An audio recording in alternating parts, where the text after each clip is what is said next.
ഉൽപ്പത്തി അധ്യായം 2. ഇങ്ങനെ ആകാശവും ഭൂമിയും അവയിലുള്ള ചരാചരങ്ങളൊക്കെയും തികഞ്ഞു. താൻ ചെയ്ത പ്രവൃത്തിയൊക്കെയും ദൈവം തീർത്തശേഷം താൻ ചെയ്ത സകല പ്രവൃത്തിയിൽ നിന്നും 7-ാം ദിവസം നിവൃത്തനായി. താൻ സൃഷ്ടിച്ചുണ്ടാക്കിയ സകല പ്രവൃത്തിയിൽ നിന്നും അന്നു നിവൃത്തനായതുകൊണ്ട് ദൈവം 7-ാം ദിവസത്തെ അനുഗ്രഹിച്ചു, ശുദ്ധീകരിച്ചു. യഹോവയായ ദൈവം ഭൂമിയും ആകാശവും സൃഷ്ടിച്ച നാളിൽ ആകാശവും ഭൂമിയും സൃഷ്ടിച്ചതിൻ്റെ ഉൽപ്പത്തി വിവരം: വയലിലെ ചെടിയൊന്നും അതുവരെ ഭൂമിയിൽ ഉണ്ടായിരുന്നില്ല, വയലിലെ സസ്യമൊന്നും മുളച്ചിരുന്നതുമില്ല.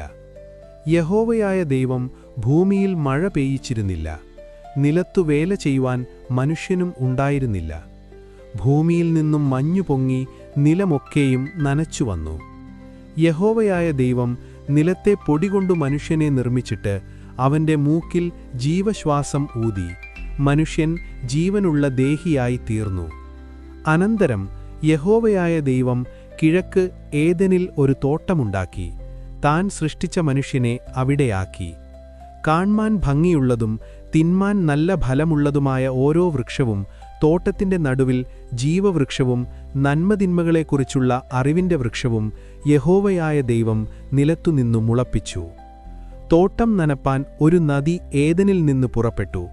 അതവിടെ നിന്ന് 4 ശാഖയായി പിരിഞ്ഞു. ഒന്നാമത്തേതിന് പീശോൻ എന്നു പേർ. അത് ഹവീലാ ദേശമൊക്കെയും ചുറ്റുന്നു. അവിടെ പൊന്നുണ്ട്. ആ ദേശത്തിലെ പൊന്ന് മേൽത്തരമാകുന്നു. അവിടെ ഗുൽഗുലുവും ഗോമേദകവും ഉണ്ട്. രണ്ടാം നദിക്ക് ഗീഹോൻ എന്നു പേർ. അത് കൂഷ് ദേശമൊക്കെയും ചുറ്റുന്നു. മൂന്നാം നദിക്ക് ഹിദ്ദേക്കേൽ എന്നു പേർ. അത് അശൂരിനു കിഴക്കോട്ടൊഴുകുന്നു. 4-ാം നദി ഫ്രാത്താകുന്നു.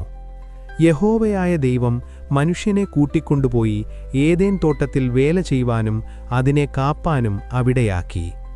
യഹോവയായ ദൈവം മനുഷ്യനോട് കൽപ്പിച്ചത് എന്തെന്നാൽ: തോട്ടത്തിലെ സകല വൃക്ഷങ്ങളുടെയും ഫലം നിനക്ക് ഇഷ്ടം പോലെ തിന്നാം, എന്നാൽ നന്മതിന്മകളെക്കുറിച്ചുള്ള അറിവിന്റെ വൃക്ഷത്തിൻ ഫലം തിന്നരുത്, തിന്നുന്ന നാളിൽ നീ മരിക്കും. അനന്തരം യഹോവയായ ദൈവം മനുഷ്യൻ ഏകനായിരിക്കുന്നത് നന്നല്ല, ഞാൻ അവനു തക്കതായൊരു തുണയുണ്ടാക്കിക്കൊടുക്കും എന്നരുളിച്ചെയ്തു. യഹോവയായ ദൈവം ഭൂമിയിലെ സകല മൃഗങ്ങളെയും ആകാശത്തിലെ എല്ലാ പറവകളെയും നിലത്തുനിന്നു നിർമ്മിച്ചിട്ട് മനുഷ്യൻ അവയ്ക്ക് എന്തു പേരിടുമെന്ന് കാൺമാൻ അവന്റെ മുമ്പിൽ വരുത്തി. സകല ജീവജന്തുക്കൾക്കും മനുഷ്യനിട്ടത് അവയ്ക്കു പേരായി. മനുഷ്യൻ എല്ലാ കന്നുകാലികൾക്കും ആകാശത്തിലെ പറവകൾക്കും എല്ലാ കാട്ടുമൃഗങ്ങൾക്കും പേരിട്ടു. എങ്കിലും മനുഷ്യനു തക്കതായൊരു തുണ കണ്ടുകിട്ടിയില്ല. ആകയാൽ യഹോവയായ ദൈവം മനുഷ്യനൊരു ഗാഢനിദ്ര വരുത്തി. അവൻ ഉറങ്ങിയപ്പോൾ അവന്റെ വാരിയെല്ലുകളിൽ ഒന്നെടുത്ത് അതിനു പകരം മാംസം പിടിപ്പിച്ചു. യഹോവയായ ദൈവം മനുഷ്യനിൽ നിന്നെടുത്ത വാരിയെല്ലിനെ ഒരു സ്ത്രീയാക്കി അവളെ മനുഷ്യന്റെ അടുക്കൽ കൊണ്ടുവന്നു. അപ്പോൾ മനുഷ്യൻ, ഇത് ഇപ്പോൾ എന്റെ അസ്ഥിയിൽ നിന്ന് അസ്ഥിയും എന്റെ മാംസത്തിൽ നിന്ന് മാംസവുമാകുന്നു. ഇവളെ നരനിൽ നിന്നെടുത്തിരിക്കയാൽ ഇവൾക്കു നാരി എന്നു പേരാകും എന്നു പറഞ്ഞു. അതുകൊണ്ട് പുരുഷൻ അപ്പനെയും അമ്മയെയും വിട്ടുപിരിഞ്ഞ് ഭാര്യയോട് പറ്റിച്ചേരും, അവർ ഏകദേഹമായി തീരും. മനുഷ്യനും ഭാര്യയും ഇരുവരും നഗ്നരായിരുന്നു, അവർക്ക് നാണം തോന്നിയില്ലതാനും.